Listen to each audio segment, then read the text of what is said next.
సునాదస్వరము మే 12. స్త్రీలలో నీవు ఆశీర్వదింపబడిన దానవు, నీ గర్భఫలమును ఆశీర్వదింపబడును. లూకాసు వార్త 1వ అధ్యాయము 42వ వచనం. ఎలిజబెతు మరియతో చెప్తున్న మాటలివి. స్త్రీలలో నీవు ఆశీర్వదింపబడిన దానవు, నీ గర్భఫలమును ఆశీర్వదింపబడును. ప్రభు తల్లి నా యొద్దకు వచ్చుట నాకెలాగూ ప్రాప్తించెను అన్నది. ప్రభు మాటల్ని ఆమె నమ్మినది గనుక ఆమె ధన్యురాలు అని చెప్పింది. నిజమే, మరి ఒక ధన్యురాలుగా నిలిచిపోయింది. మరి ప్రభు దాసురాలను నీ మాట చొప్పున జరుగునుగాక అని చెప్పి దేవుని మాటకు ఆమె విధేయత చూపించింది. మరి ఎవరైతే దేవుని మాట చొప్పున ఆయనకి విధేయత చూపిస్తారో వారు ధన్యులుగా నిలిచిపోతారు, ఆయన చిత్తం నెరవేరుస్తారని ప్రభు బయలుపరుస్తున్నాడు. మరి పరిశుద్ధ గ్రంథంలో మనం చూసినప్పుడు ఎంతోమంది స్త్రీలను గొప్ప తల్ల గురించి రాయబడింది. మరి సారా దేవుడి వాగ్దానం చొప్పున విశ్వాసంతో ఇస్సాకునకు జన్మనిచ్చింది. ఆమె జనములకు తల్లిగా నిలిచిపోయింది. మోషే తల్లి అన్ని వ్యతిరేకమైన పరిస్థితిలో ఆయనకు జన్మనిచ్చి ఆయనను దాచిపెట్టి జ్ఞానముతో ఫరో యొక్క కుమార్తె దగ్గరికి పంపించి ఇశ్రాయేలు ప్రజలు నడిపించడానికి గొప్ప నాయకుడిని ఆమె సిద్ధపరిచింది.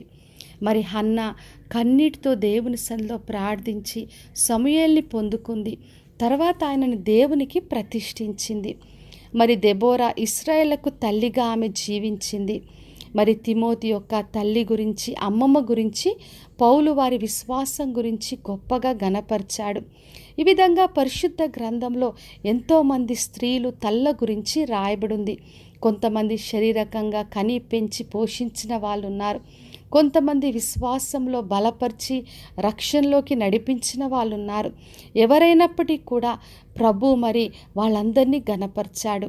కాబట్టి నా ప్రియ సహోదరి సహోదర, మన తల్లులను జ్ఞాపకం చేసుకుందాం, వారిని ఘనపరచుదాం. వారు చేసిన త్యాగాలన్నిటి కొరకు ప్రభు సన్నిధిలో వందనాలు తెలియచేద్దాం. మరి వారు మనల్ని కని పెంచి పోషించి ఇంతవరకు నడిపించిన కృప కొరకు వందనాలు తెలియచేద్దాం. వారే కాకుండా ఆత్మీయంగా విశ్వాసములో మనం నడిపించిన ఆత్మీయ తల్లులందరి కొరకు ప్రార్థించి దేవుని కృప కొరకు అడుగుదాం, ప్రార్థన చేసుకుందాం.